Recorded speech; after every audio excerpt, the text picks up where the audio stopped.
Chapter number 7 auditing and ethics के अंदर MCQs देखते हैं। Question number 1, whose primary responsibility is to assess the entity's ability to continue as a going concern। किसकी primary responsibility होती है ये assess करना कि एंटिटी गोइंग कंसर्न के बेसिस के ऊपर चल रही है, तो मैनेजमेंट की रिस्पॉन्सिबिलिटी होती है। Going concern is one of the going concern क्या है, तो फंडामेंटल अकाउंटिंग एजम्पशन है। Which of the following falls within the meaning of the WR in accordance with the relevant SAs. तो return statements by the management जो होता है वो किसके अंदर फॉल करता है, WR के अंदर फॉल करता है। बुक्स ऑफ अकाउंट्स नहीं फॉल करते, फाइनेंशियल स्टेटमेंट नहीं फॉल करते, assertions contained in the financial statements ये भी नहीं फॉल करती।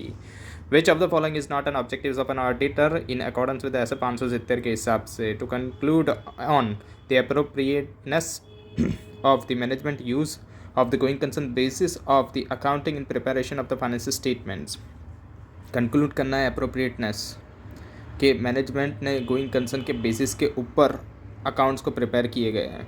कंक्लूड करना है whether the entities would be able to pay its bank loan on the due date. ये तो कोई ऑब्जेक्टिव्स नहीं होती क्योंकि ड्यू डेट पे बैंक का लोन एंटिटी पे कर रही है कि नहीं, ये ऑडिटर का ऑब्जेक्टिव्स नहीं होता। तो conclude whether the material uncertainty exist relating to the event और the condition that may cast the significant doubt on the entity ability to continue as a going concern, ये भी ऑडिटर का objectives होता है। Report करना इन accordance with ऐसा 570 ये भी ऑडिटर का ऑब्जेक्टिव्स होता है। तो क्या ऑब्जेक्टिव्स नहीं होता, conclude whether the entity would not be able to pay its bank loan on the due date, ये कोई उसका ऑब्जेक्टिव्स नहीं होता कंक्लूड करने के लिए। क्वेश्चन नंबर 5 देखते हैं। Auditor has a responsibility to evaluate the effect of identified misstatements on the audit and of the uncorrected misstatements on the financial statement. Which standard on the auditing deals with the responsibilities? कौन सा standard responsibility से deal करता है? Auditor की क्या responsibility होती है? Identified करना मिसस्टेटमेंट्स को on the audit and uncorrected misstatements को फाइनेंशियल स्टेटमेंट में। ऐसे के हिसाब से ये कहाँ पर रिस्पॉन्सिबिलिटी दिखाई गई है, तो ऐसे 450 के अंदर दिखाई गई है कि ऑडिटर का रिस्पॉन्सिबिलिटी होती है आइडेंटिफाइड करना misstatements and of uncorrected misstatements on the financial statements. इसके बाद देखते हैं question number 1, following are the examples of an event और the condition that may cast the significant doubt on the entity ability to continue as a going concern. क्या हमको ये doubt कराता है कि एंटिटी का एबिलिटी नहीं है गोइंग कंसर्न के अजम्पशंस को वैलिड करते हुए, मतलब गोइंग कंसर्न अभी खतरे में लग रहा है एंटिटी का। विच of the following is an example of the operating event या तो कंडीशन। क्या ऑपरेटिंग इवेंट या तो कंडीशंस का एग्जांपल है, तो एडवर्स की फाइनेंशियल रेशियो, ये तो फाइनेंशियल है। Inability to pay the creditors on the due date, ये भी फाइनेंशियल है। Indicating of the withdrawal of the financial support by the creditor, ये भी फाइनेंशियल है। तो shortage of the important supply, ये क्या है, तो ये ऑपरेटिंग है, तो ये हम टिक कर देंगे। Which of the following is not an example of the event और द कंडीशन जो कास्ट करता है significant event on the entity's ability to continue as a going concern. क्या नहीं है जिससे हमको लगेगा कि हाँ एंटिटी का गोइंग कंसर्न खतरे में नहीं है। तो loss of the key management without the replacement, ये इससे तो एंटिटी का गोइंग कंसर्न खतरे में आ जाता है। एडवर्स की फाइनेंशियल रेशियो, इससे भी आ जाता है। Inability to pay the creditors on the due date, इससे भी आ जाता है। Current year profit turns to the loss after providing the depreciations, तो इससे कोई गोइंग कंसर्न का खतरा नहीं होता, वैसे भी कंपनीज लॉस के अंदर बताती है। तो यहाँ पर आंसर नंबर 4 आएगा। What is the proper meaning of the terms date of the financial statements are issued। Date of the financial statement जो इश्यू किया जाता है इसका प्रॉपर मीनिंग क्या होता है टर्म्स के अंदर, ऐसे 560 के हिसाब से। It reflects the date that the auditor's reports on the audit of the financial statement are sign to the auditor. यहाँ पर यह दर्शाया गया है कि जो डेट है ऑडिट रिपोर्ट की एंड जो फाइनेंशियल स्टेटमेंट साइन किया गया है ऑडिटर के द्वारा, यहाँ पर यह दर्शाया गया है कि auditor reports in the financial statements provide की गई है एंटिटी को। यहाँ पर यह दर्शाया गया है कि complete and sufficient appropriate audit evidence मिल गया है ऑडिटर को। यहाँ पर यह दर्शाया गया है कि ऑडिट रिपोर्ट्स जो है and audit of the financial statements जो है वो अवेलेबल कर दिए गए हैं थर्ड पार्टी को। यहाँ पर क्या है, इश्यू वर्ड बहुत important. Date of financial statement are issued, issued का मतलब क्या होता है कि थर्ड पार्टी को दे देना। तो यहाँ पर क्या आएगा, आंसर 4 आ जाएगा। क्वेश्चन नंबर 4 देखते हैं। एसेट 265 डील्स विद, एसेट 265 किससे डील करता है, तो ऑडिटर्स की responsibility to communicate to those charge with the governance deficiency in the internal control जो भी उसने आइडेंटिफाइड की है in the audit of the financial statements. An entity is not viewed, entity को देखा नहीं गया है as a going concern. What is its likely impact, इसका लाइकली इम्पैक्ट क्या होगा इन्वेंटरी के ऊपर on the financial in the financial statements.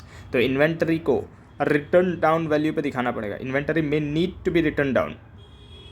Which of the following statement is true about the WR, WR का क्या स्टेटमेंट्स ट्रू होता है नीचे दिए गए में से।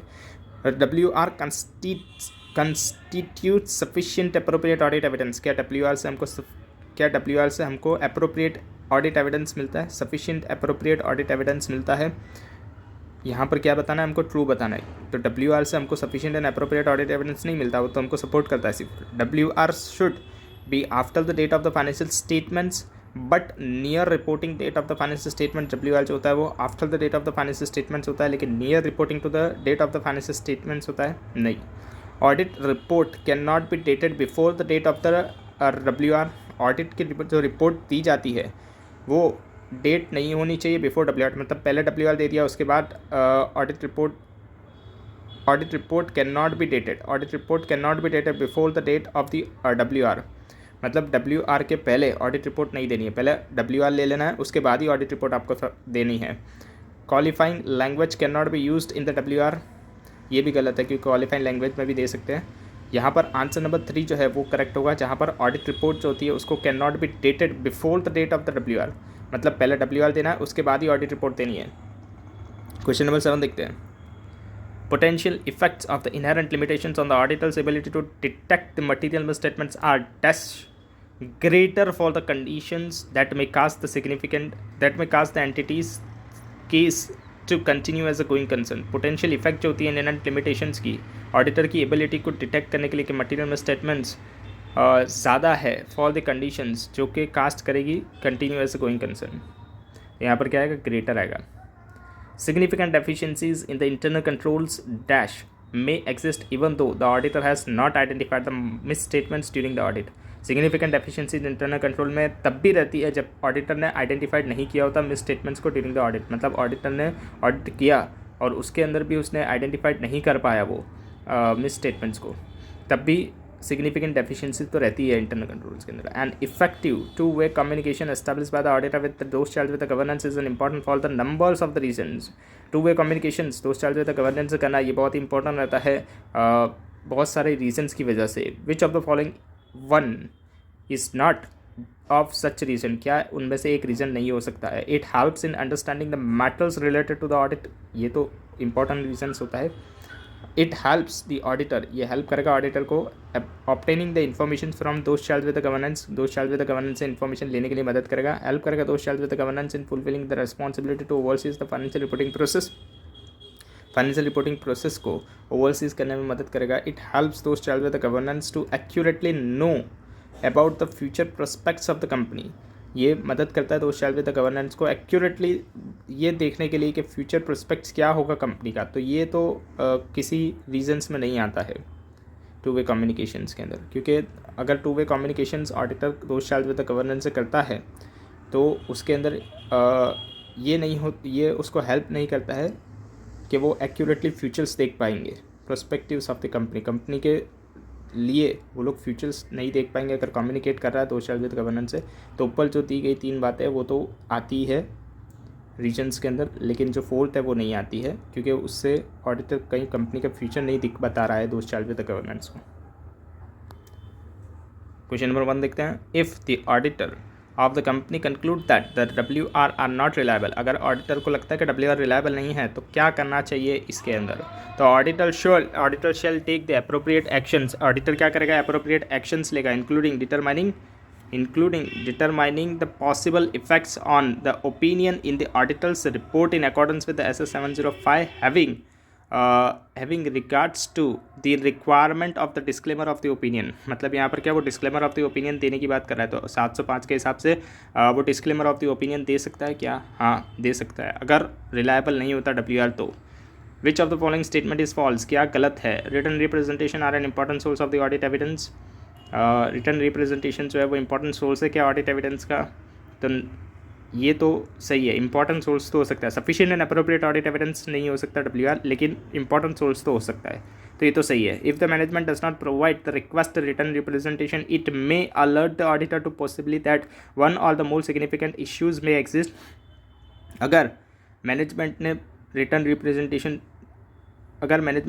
रिप्रेजेंटेशंस नहीं दिया रिक्वेस्ट करने पर भी, तो ये अलर्ट करता है ऑडिटर को पॉसिबिलिटी दैट वन और द मोर सिग्निफिकेंट इश्यूज में एग्जिस्ट, के एक या तो एक से ज़्यादा सिग्निफिकेंट इश्यूज एग्जिस्ट कर रहे होंगे। A request of the written representations in many cases, request जो की जाती है रिटन रिप्रेजेंटेशंस की बहुत सारे केसेस के अंदर, prompt the management to consider such the matter more rigorous, मतलब मैनेजमेंट उन मैटर्स के ऊपर जिसकी रिटर्न रिप्रेजेंटेशन ली जा रही है उसके ऊपर वो ज़्यादा ध्यान देती है, thereby enhancing the quality of the representation, इसलिए वो उससे हमारा क्वालिटी ऑफ रिप्रेजेंटेशन एनहांस हो जाता है। The fact that the management has provided the reliable written representation affects the nature और द एक्सटेंट और द अदर ऑडिट एविडेंस, यानी मैनेजमेंट जो फैक्ट्स दे रही है रिटर्न रिप्रेजेंटेशंस के अंदर वो अफेक्ट करता है किसको, हमारे नेचर को, एक्सटेंस को एंड अदर ऑडिट एविडेंस को that the auditor obtain about the specific assertion. तो ये गलत हो जाएगा। ये क्यों गलत हो जाएगा?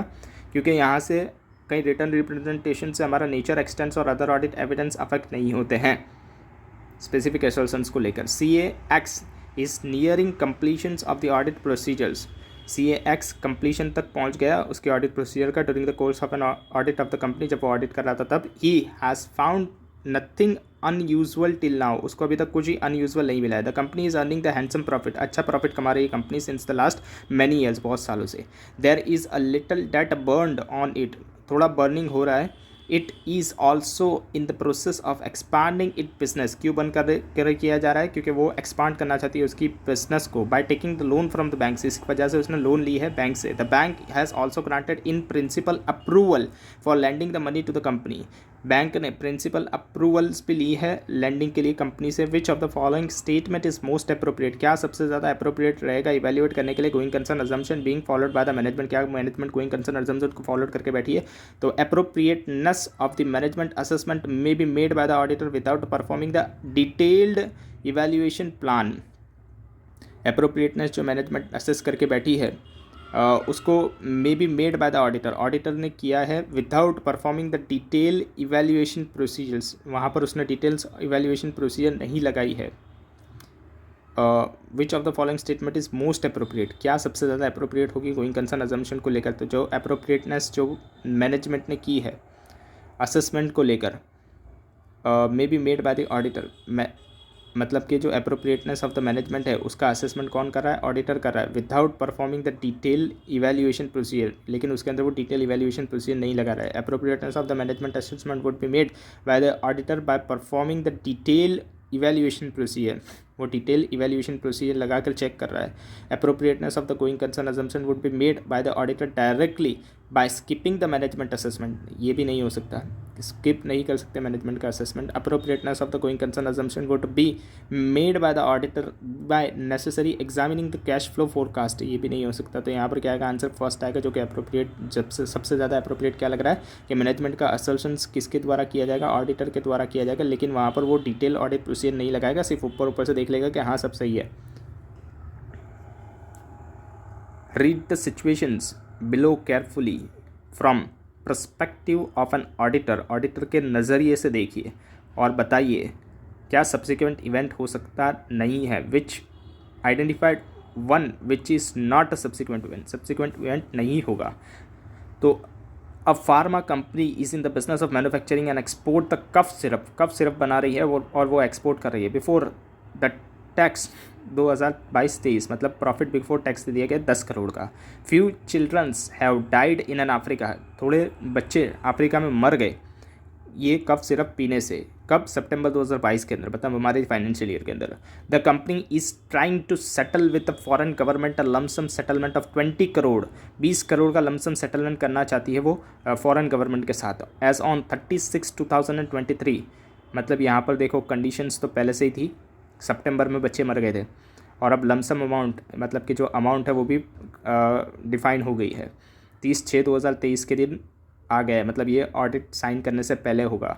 When the audit is nearing completions, मतलब जब हम लोग ऑडिट कंप्लीट कर रहे थे उसके पहले ही हमको पता चल गया कि 20 करोड़ रुपए की हमारी आने वाली है लायबिलिटी, लमसम सेटलमेंट करने वाले। तो ये तो सब्सिक्वेंट इवेंट ही है और ये एग्जिस्टिंग भी है।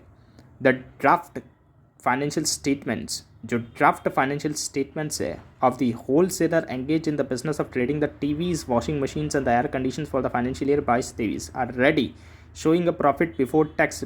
प्रॉफिट बिफोर टैक्स दे दिया गया 50 लाख का। A burglary of 1 crore took place in the showroom on 15/7/23। Before the audit report was sign, मतलब ऑडिट रिपोर्ट साइन होने से पहले पता चल गई कि ऐसी बर्गलरी हुई है 1 करोड़ रुपए की शोरूम के अंदर, तो ये भी सब्सिक्वेंट इवेंट ही हो गया क्योंकि ऑडिट रिपोर्ट साइन होने से पहले ही पता चल गई। और 22-23 का प्रॉफिट बिफोर टैक्स कितना था, 50 लाख का था। आंसर नंबर 3 देखते हैं।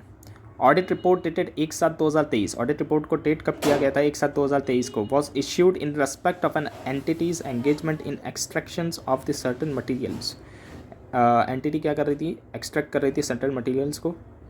वहाँ पर ऑडिट रिपोर्ट कब साइन की गई थी, 1/7/2023 को। By legislation government has banned the extractions of such minerals on 10/4/2023, मतलब ये जो कंपनी थी उसका पूरा बिजनेस ही बंद होने वाला है क्योंकि एक्सट्रैक्शंस के ऊपर गवर्नमेंट ने बैन लगा दिया। कब लगा दिया, 10/7/2023 को लगा दिया। तो ये क्या हो गया, ऑडिट रिपोर्ट तो कब डेटेड थी, 1/7/2023 के दिन डेटेड थी, मतलब ये ऑडिट रिपोर्ट के बाद हुआ। लेकिन भले ही बात हुआ, लेकिन यहाँ पर क्या था, एक्सेप्शंस दिया जाता है सब्सिक्वेंट इवेंट का। तो यहाँ पर भले ही बात हुआ क्योंकि पूरा बिजनेस ही बंद होने वाला है, गोइंग कंसर्न ही खतरे में आ रहा है, तो इसलिए ये भी क्या हो गया, सब्सिक्वेंट इवेंट ही हो गया। And incidents of the fire took place by the companies on 13 अगस्त 2022, 13 अगस्त 2022 को आग लग गई कंपनी के अंदर, resulting in the damage of the inventory, inventory का डैमेज हो गया 5 करोड़ रुपए का। The inventories are insured, inventory insured थी and has shown its amount as a receivables from the insurance company, और उसको रिसीवेबल्स के तौर पे दिखाया जा रहा है इंश्योरेंस कंपनी के अंदर एज ऑन 31/3/2023, 31/3/2023 के अंदर उसको क्लेम के तौर पे दिखाया जा रहा है, रिसीवेबल के तौर पे दिखाया जा रहा है फाइनेंशियल स्टेटमेंट में। No further information is available on the date of signing the audit report on as on 16/7/2023। मतलब ये जो इन्फॉर्मेशन है ये अवेलेबल नहीं थी जब ऑडिटर अपनी ऑडिट रिपोर्ट को साइन कर रहा था, कब, 16/7/2023 के दिन। लेकिन फायर टुक प्लेस हो गई कब, 13 अगस्त 2022 के दिन, और इन्वेंटरी डैमेज भी हो गई थी 5 करोड़ रुपए की। इंश्योरेंस क्लेम भी दिखाया जा रहा था 31/3/2023 के दिन, लेकिन कोई इन्फॉर्मेशन अवेलेबल नहीं थी जब ऑडिटर 16/7/2023 को साइन कर रहा था ऑडिट रिपोर्ट। तो ये तो क्या हो गया, ये तो अवेलेबल ही नहीं थी इन्फॉर्मेशन। सब्सिक्वेंट इवेंट ये कहाँ से होगा, क्योंकि ये कब आया, बाद में आया, ये कब आया, बाद में आया।